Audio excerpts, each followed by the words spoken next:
حي على الصلاة.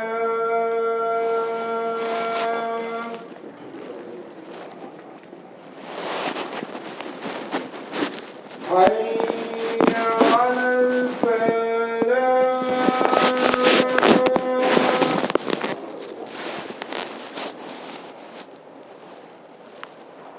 حي على الفلاح.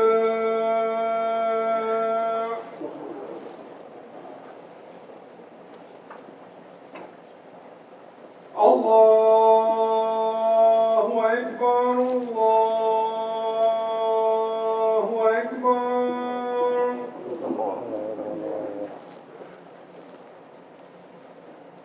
لا إله إلا الله.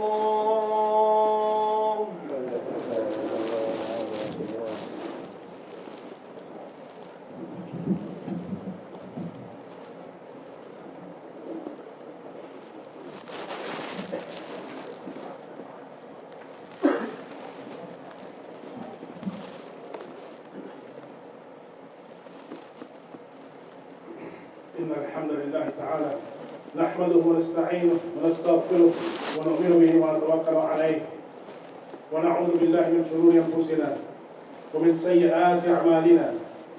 من يهده الله فلا مضل له ومن يضلله فلا هادي له، وأشهد أن لا إله إلا الله وحده لا شريك له، وأشهد أن سيدنا ومولانا محمدا عبده ورسوله. اللهم صل على سيدنا ومولانا محمد وعلى آله وصحبه أجمعين. أرسله بالحق بشيرا ونذيرا بين يدي الساعة. من يطع الله ورسوله فقد رشد، ومن يعص الله ورسوله فقد ضل غوا. وإنه لا يضر إلا نفسه ولا يضر الله شيئا. إن خير الحديث كتاب الله، وخير الهدي هدي محمد صلى الله عليه وآله وسلم، وإن خير الأمور عوازمها، والشر الأمور محدثاتها، كل محدثة بدعة، وكل بدعة ضلالة، وكل ضلالة في النار. أما بعد، يقول الله عز وجل في كتاب الكريم بعد أعوذ بالله من الشيطان الرجيم: يا أيها الذين آمنوا اتقوا الله حق تقاته ولا تموتن إلا وأنتم مسلمون. يا أيها الناس اتقوا ربكم الذي خلقكم من نفس واحدة وخلق منها زوجها وبث منهما رجالا كثيرا ونساء، واتقوا الله الذي تساءلون به والأرحام إن الله كان عليكم رقيبا. يا أيها الذين آمنوا اتقوا الله وقولوا قولا سديدا يصلح لكم أعمالكم ويغفر لكم ذنوبكم، ومن يطع الله ورسوله فقد فاز فوزا عظيما. ثم ما بعد. Indeed, all praise is due to Allah subhanahu wa ta'ala. We praise Him, we seek His assistance, and to Him and only Him do we turn in repentance. We seek the forgiveness of Allah for the evil of ourselves and for the evil of our actions. And whomsoever Allah guides, none can mislead, and whoever is led astray, there is no guide for him. And we testify that there is none worthy of worship except Allah subhanahu wa ta'ala. And we testify that Muhammad Rasulullah sallallahu alayhi wa sallam is the final and beloved messenger of Allah subhanahu wa ta'ala. My dear respected brothers and sisters in Islam, welcome to Yawm al-Jumu'ah, a few days after the Eid of al-Adha. تقبل الله منا ومنكم عيد مبارك to you and all of your families. May Allah subhanahu wa ta'ala accept all our deeds, all our salawat, all our dua, all our qiyam, all our fasting, charity, and everything else that we've done. May Allah subhanahu wa ta'ala also accept our sacrifices, our udhiyah, our qurbani. Allahumma ameen. Ikhwa al-Islam, being this is only the 13th day of the Hijrah, 1,439 years after the Hijrah of our beloved Prophet Muhammad sallallahu alayhi wa sallam, and as we have just finished celebrating the Eid and taking the qurbani and the udhiyah and trying to divide it and spread it amongst the ummah of Rasulullah sallallahu alayhi wa sallam. As you see, the time now is coming to an end in terms of being constantly in ibadah, constantly running. From the time Ramadan begins all the way until the Hajj, we're constantly involved and something is always going on. And we had this high from Ramadan, and then we had this high again for the season of Hajj. And now, alhamdulillah, our brothers and sisters are soon going to start returning if they're not already started returning. May Allah subhanahu wa ta'ala accept their Hajj as Hajj Mabrur. Allahumma ameen. Ikhwan Islam, some of us, maybe the unfortunate ones, we did not have the chance to make the Hajj. Allah subhanahu wa ta'ala gave us every opportunity to be able to participate with our Hujjaj brothers and sisters. How so? The greatest 10 days of the month of Hajj, the first 10 days, the first 9 days, where as much ibadah as you could have done. All of these are blessings of Allah subhanahu wa ta'ala. But now, we're going out of season, and it's going to go down. It's going to go down, and we're going to be out of season, and we have to keep our iman. And we have to stay in focus.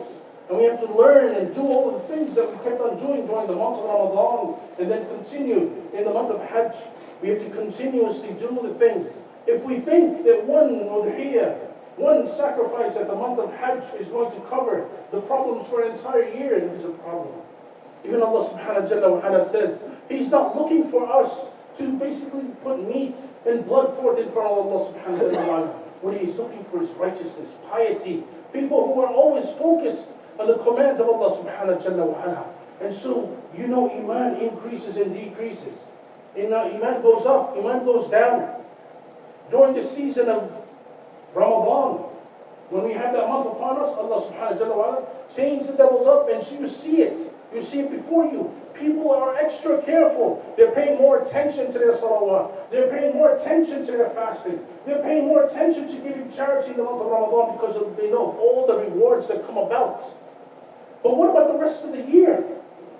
They know again in the first 9 days of Hajj that you're going to do as much ibadah and there's multiple rewards for it. What about the rest of the year? And so we have to continuously focus on Allah subhanahu wa ta'ala. And some of the reasons why iman goes down, starts to go down. You think about it. When you're at work, when there are new things coming about, and you know there's an opportunity to learn, and there's an opportunity to move forward in your job, that you know that there's going to be potential opportunities for promotion. They're looking for people to get involved in work, in different projects, and you're raising your hand and you're going forward, and you see even that belief, that iman in work goes up. And when you see when it's a stagnant period, slow season, there's not enough work to do, that iman in work, that belief, that trust, that faith in work starts to come down as well. It's a natural progression, it's a natural cycle. Even the Sahaba they used to treat iman as something that is extremely important, where they used to use the word, come and let's us sit and work on our iman. Come and sit, let's go and sit and work on our iman. So one of the first things that causes this deduction of iman, this decrease in iman, is ignorance. Not knowing and understanding what period you're in, not knowing where you are, not knowing things about your religion.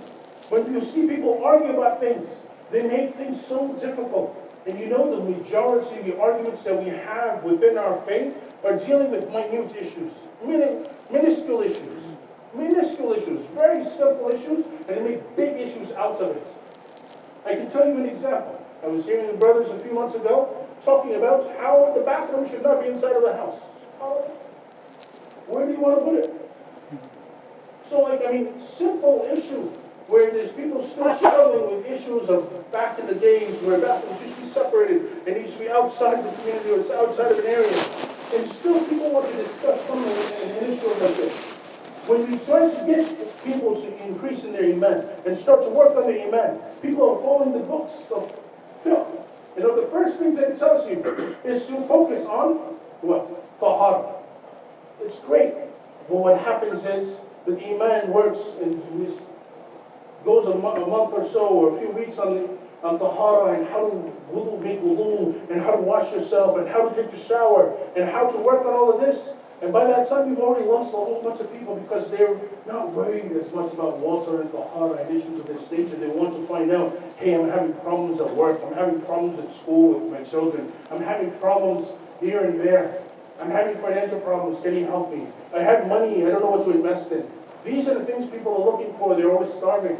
They want to know about these things, yet we focus on all of the things that are going to just make them go away. And this is our fault. This is something that we need to focus on. So being heedless, being ignorant to our deen and to what our needs of our community is, So if I told you about social media and how our folks are constantly on social media, on Facebook and Instagram and everything, and people within 1 second of your time know exactly where you are, what you're doing. There's no privacy in the world anymore. These are things that we need to focus on. These are things that we need to talk about. If other things that decrease Iman, not only being heedless to the commands of Allah subhanahu wa ta'ala now that we're out of season and if Iman is coming down, then the things that we start looking at and we think, and people are saying, it's clearly in the Quran, do not engage in riba. Clearly in the Quran, do not do this and do not do that. And still, we are taking decisions and making decisions to do this and getting into riba types of loans and getting all of these different things as part of our regular life, and it's okay. Hey, if we don't do it this way, there's no other way to do it. There's no other way to get around it. And these are the things that decrease Iman. And then actually not only making that decision, and then going about doing it and flaunting it and letting others know that you've done this. And others are getting involved in this type of activity. And this is what's causing problems. Now let's reverse. These are things that decrease Iman. Let me go back to our beloved Prophet Muhammad sallallahu alaihi wasallam. And the Hajj, and the entire ordeal, and all of the events that take place within the Hajj. What has the Prophet Muhammad sallallahu alaihi wasallam done? He's enlightened the Sunnah of our beloved Prophet Ibrahim alayhi salam. Think about Ibrahim alayhi salam. As a young lad, in his teens, 13, 14, 15, possibly even younger than 13, maybe 12 years old. When he started to debate and when he started to contemplate, who is my Lord, who is Allah? And he's thinking that it's maybe the moon or the star, or this or that or the other. And everything as it went away overnight or in the daytime, he said, this cannot be my Lord. My Lord must be the one that has produced all of these things. So much so, Ibrahim alayhi salam, he is the son of who? A man who is producing idols to be worshipped. A man who is producing idols to be worshipped by their community. So everyone in the community is worshipping idols. And yet Ibrahim alayhi salam has this focus in his mind that I need to figure out who Allah is. It can't be these things that these people are creating because they can't even answer for themselves. As we know from the story when Ibrahim alayhi salam went into the temple and destroyed all the small idols and he left the sword in the big idol's hands. And then when the people came back to return and they saw who has done this, and he said, it's the big idol. And even they said, this idol can't do anything. This idol is unable to do anything. And so what did they do? They punished him. How so? Building a fire so large that they couldn't put him into it because it was too hot to get close to it. So they went away from it and they put him into a catapult and they catapult him into the fire. Even then the angel comes to him and asks him to be saved. And he says, Allah subhanahu wa ta'ala will save me. Because I believe in him. And Allah subhanahu wa ta'ala made the fire cold. And Ibrahim alayhi salam walks away.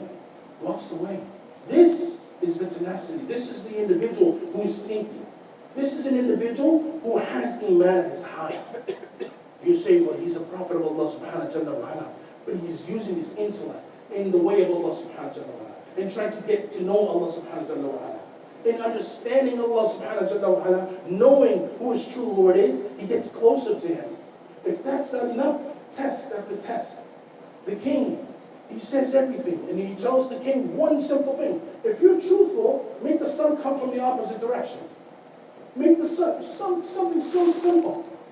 If you are Lord, if you really think that you are Allah, make the sun come from the opposite direction. You have no power, nothing.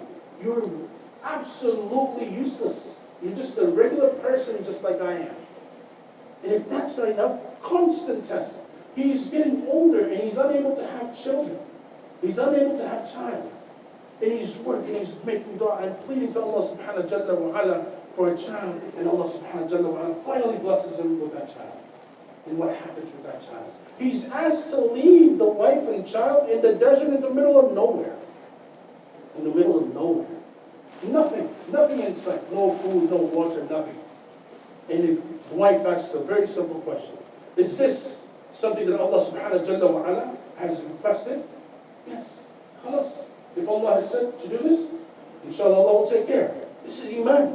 This is when you talk about Iman being high. And so much so happened when they don't have water. She's going between the two mountains. Looking for water.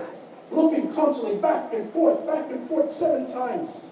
7 different times she comes back and forth to the mountain, and finally Allah subhanahu wa ta'ala allows the spring to come up, and as we know, she says, Zamzam, stop.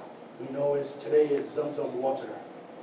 All the blessings of Allah subhanahu wa ta'ala through Ibrahim alayhi salatu wasalam's family. If that's not enough, and if that's not a test, now the person, the child that he begged and pleaded for from Allah subhanahu wa ta'ala, Allah subhanahu wa ta'ala has given a vision to Ibrahim alayhi salam.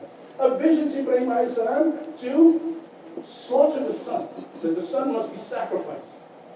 Ibrahim alayhi salam communicates with Ismail, his son, and says, I've seen a vision, and then I have to sacrifice him. And what does Ibrahim's son say, Ismail? Ismail alayhi salatu wasalam, strong in Iman as his father, high Iman, strong as his father in Iman. And what he say? I'm going to be an obedient servant. You do as Allah commanded. And as he is put into the sujood position, Ibrahim alayhi salam is going to slaughter him. Allah subhanahu wa ta'ala says, we have judged you by your intention. Allah subhanahu wa ta'ala has, I've seen your intention. Your intention is absolutely pure. And then he replaced the son with a lamb, some type of animal. And that was the one that was slaughtered. All of these events commemorate the Hajj that we celebrate today. So our Prophet Muhammad sallallahu alaihi wasallam enlivened the Sunnah of Ibrahim alayhi salam within our religion. Why am I telling you this today? Because you probably heard it 3 days ago as well. I'm telling you this today because if you look at today, people talk about evolution of mankind, that we may have developed from apes, and yet we have clear evidence in the Quran which says that Adam alayhi salam was created first. So it doesn't say Allah subhanahu wa ta'ala created Adam alayhi salam from apes. Allah subhanahu wa ta'ala says that he created Adam from nothing. Absolutely nothing. Clay was formed, and we know this in the Quran ayah where Shaitan, Iblis, he's going around and looking at Adam alayhi salam as his corpse is there, as Allah subhanahu wa ta'ala has fashioned it before he has breathed the soul into it. We see this and we listen to this in the Quran. That we know that Adam alayhi salam was the first being created. But we talk about evolution of man, evolution of this, evolution of that. What about evolution of religion? What about knowing that we as Muslims, our history becomes so rich and people think that this is a religion that is only 1439 years old, or a little bit older, taking into consideration the pre-Hijrah period? How much older than that? Because we go back. We bring in the teachings of Isa alayhi salatu wasalam, and mention Isa alayhi salam, and we mention Musa alayhi salam, and Ibrahim, and we mention all of these other prophets. Our tradition is so rich, fundamentally sound. When you speak to another person, and I see this all the time, and I always contemplate, how can it be that a person, so let's take Hindus for example, they've made up their religion, they've made up their laws, they've done everything, men and women have sat there and have done this, they've put together a book, and yet they're so stringent upon the way they eat, the way they drink, celebrating their holidays, and celebrating the way they do anything. Look at the Jews even around here. They're not afraid of dressing the way they dress. They have no problems. And you look at others, monks, they dress. And when it comes to Islam, when it comes to Muslims, I understand the bombardment that comes from media, and the people, the way they look at us, and the people, the way they're thinking of us, and it looks like we're constantly being interrogated, even when we're just walking across the street. I understand all of this. I live here with you. I work with you. And I see. I'm the only person with a beard in my entire public building here in my office. So I see all of these things taking place. But yet, what are we afraid of? What are we scared of constantly? Why are we so scared to share the richness around us? When Allah subhanahu wa ta'ala, He says, إِنَّ اللَّهَ يَأْمُرُ بِالْعَدْلِ وَالْإِحْسَانِ وَإِيتَاءِ ذِي الْقُرْبَى وَيَنْهَى عَنِ الْفَحْشَاءِ وَالْمُنكَرِ وَالْبَغْيِ. 3 great things to do and 3 things to stay away from. And he starts out with justice. Adl. Justice. Be just with the people. And then the second command, when you have justice, be a good human being. Be a good human being. And then treat others good. And take care of people. These are the things Allah subhanahu wa ta'ala, and just stay away from the fahsha, all of the disastrous things that we can think of. Stay away from all of that. If this is our character, if this is who we are, then what are we afraid of? Why is it that we always try to hide it? I had a group of people come to me, and they said to me, the Ahlul Kitab, the Jews and the Christians, they're going to go to heaven with us. I said, why do you think this? Well, Ahlul Kitab, they were given a book. But he said, what about Allah subhanahu wa ta'ala telling us that they've changed it, that they've gone away from the cross?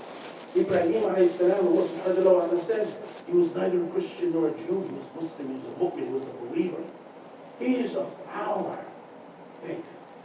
He believed in Allah like us. And he was such a strong believer, he was named an ummah unto himself, and Khalilur Rahman, Khalilullah, that he was a friend of Allah subhanahu wa ta'ala. Iman gets higher. When you understand these things that get you closer to Allah subhanahu wa ta'ala, these are the things that we need to focus on. When you talk about all the atrocities that take place in the world, and let's count. How many people, Muslim Ummah is now what? 1.6, 1.7, 1.8 billion, and still, mashallah, tabarakallah, growing. Still, mashallah, tabarakallah, growing. People still racing into the religion of Allah subhanahu wa ta'ala, even after all these marketing tactics and attacking the religion, attacking its people, and attacking the Prophet, and other countries are attacking the Prophet and doing all of this, still growing, mashallah, tabarakallah. As you can see, wherever you go in the world, the differences are minute. You go from MASJID from New York to California to another country in Japan, a masjid there, in China, you go to Saudi Arabia, you go to the Middle East, you go to South America, you go to the masjid, they have carpets right now, they may have floors, and we pray on the floors. It's simple. The creed is simple. Just a few minutes before I came here, one of my colleagues came into my office and was talking about being Catholic. And I asked him just a very simple question. Can you just explain to me in a few letters or a few words? What is your aqidah? What is your belief? What do you believe? And he says, what he says is Jesus and Allah and God and Holy Spirit, all is one. And I said, are you sure? Yeah, I think so. I'm not sure, but you know how it's supposed to be a mysterious thing. We don't have any mystery with our Tawheed. We have no mystery in Aqidah. It's absolutely simple. Allah subhanahu wa ta'ala is the only one worthy of worship. Only one worthy of worship. No partners to be associated with him. Simple Aqidah, simple theology. It cannot be it cannot be any easier than this. But when we know that Isa alayhi salam, Musa alayhi salam, and all the prophets before, they all had the same Aqidah. It was La ilaha illallah. There's none worthy of worship except Allah subhanahu wa ta'ala. And these people were sent as messengers of Allah subhanahu wa ta'ala. So that's what Islam. Thinking about how the Prophet Muhammad sallallahu alayhi wa sallam, we institutionalized the Sunnah of Ibrahim alayhi salam. From everything, from the building of the Kaaba. The building of the Kaaba took place between Ibrahim alayhi salam and Ismail alayhi salam. So we have the Kaaba in Mecca. From the Sa'i, in the Safa wal Marwa. In the Safa wal Marwa in Sha'air, where they go making those seven rounds of Safa and Marwa between the two mountains. We did that. From the Udhiyah, the sacrifice of an animal on the day of Eid al-Adha, on the 10th of the Dhul Hajj. Every year, across the Ummah, all over the world, is it again, the Sunnah of beloved Ibrahim alayhi salam, that was reinstitutionalized by our beloved Prophet Muhammad sallallahu alayhi wa sallam. So I ask you all, what do we need to be ashamed of? We have all of the prophets follow Allah subhanahu wa ta'ala. These are the people that are going to be in Jannah. Isn't that where we all want to go, is to Jannah, to paradise, and to the highest level that we possibly can? And so these are opportunities that consistently and constantly come about in our favor. Allah subhanahu wa ta'ala gives us these opportunities on a regular basis. Now that the two Eid are done, our regular Eid is going to be every Friday, inshallah. May Allah subhanahu wa ta'ala accept from all of us. May Allah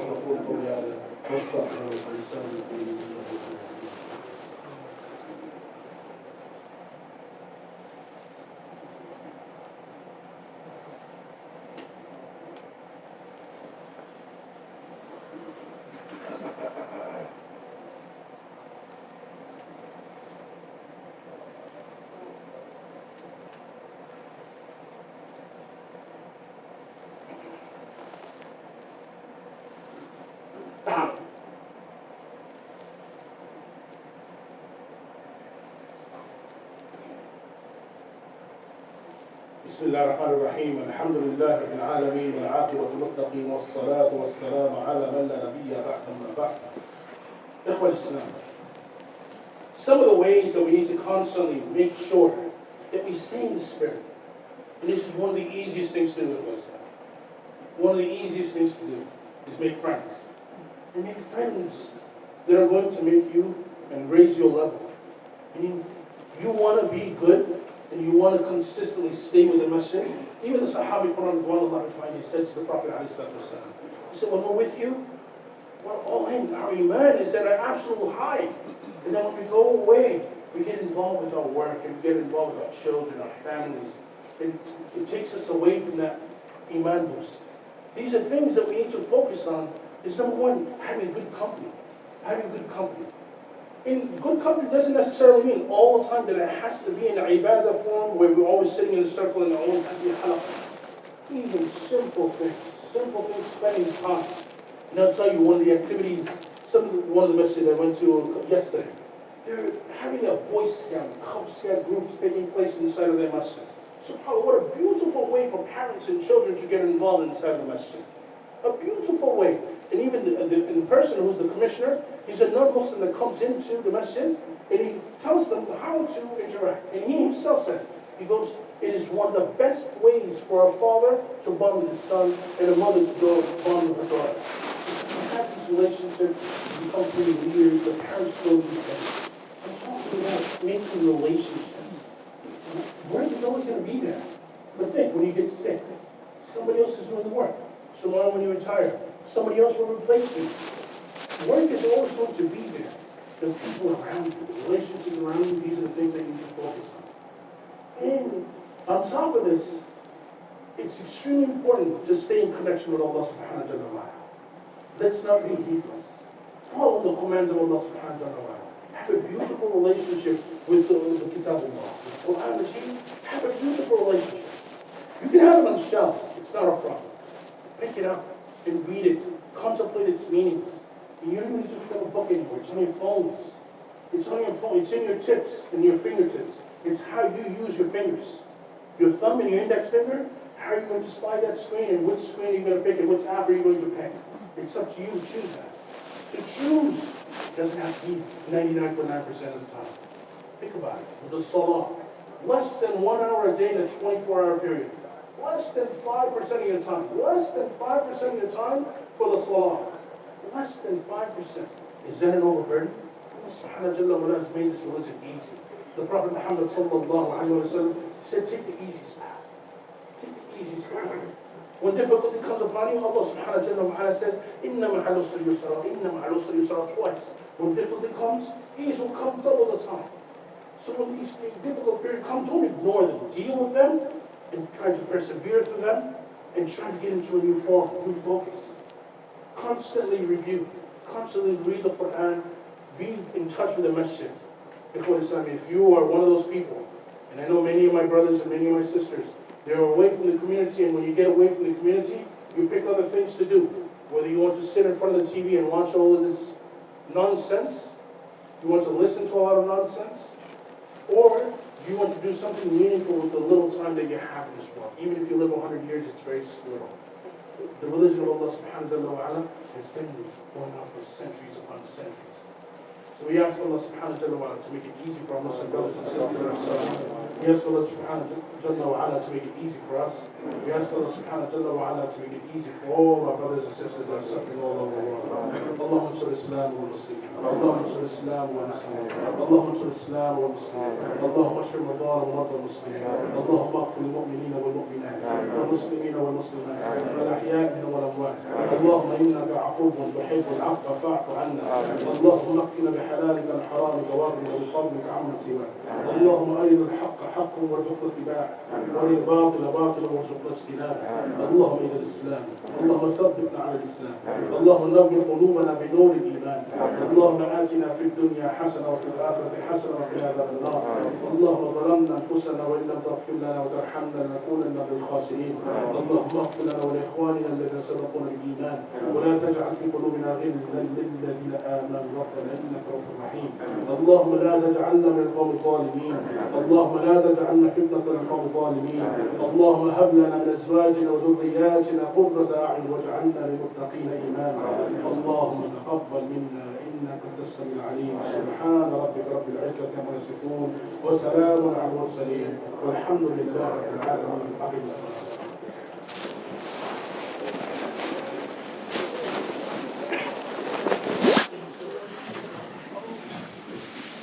الله أكبر الله أكبر. أشهد أن لا إله إلا الله، أشهد أن محمدا رسول الله. حي على الصلاة، حي على الفلاح، قد قامت الصلاة، قد قامت الصلاة. الله أكبر الله أكبر. لا إله إلا الله.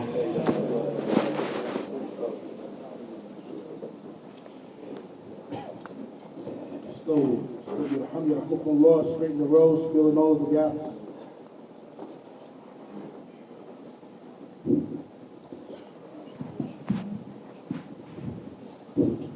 Slowly.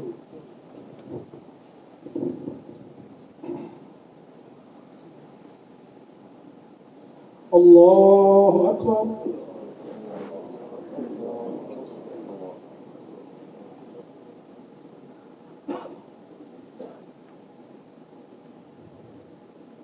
الحمد لله رب العالمين الرحمن الرحيم مالك يوم الدين إياك نعبد وإياك نستعين اهدنا الصراط المستقيم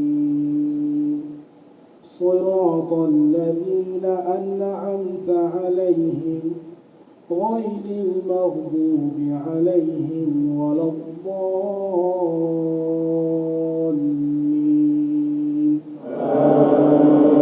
آمين.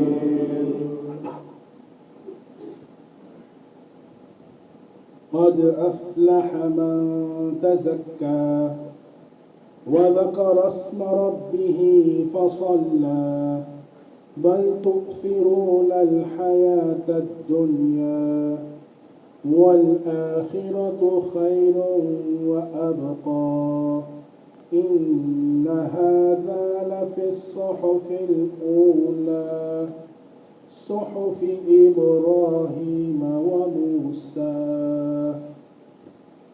الله أكبر.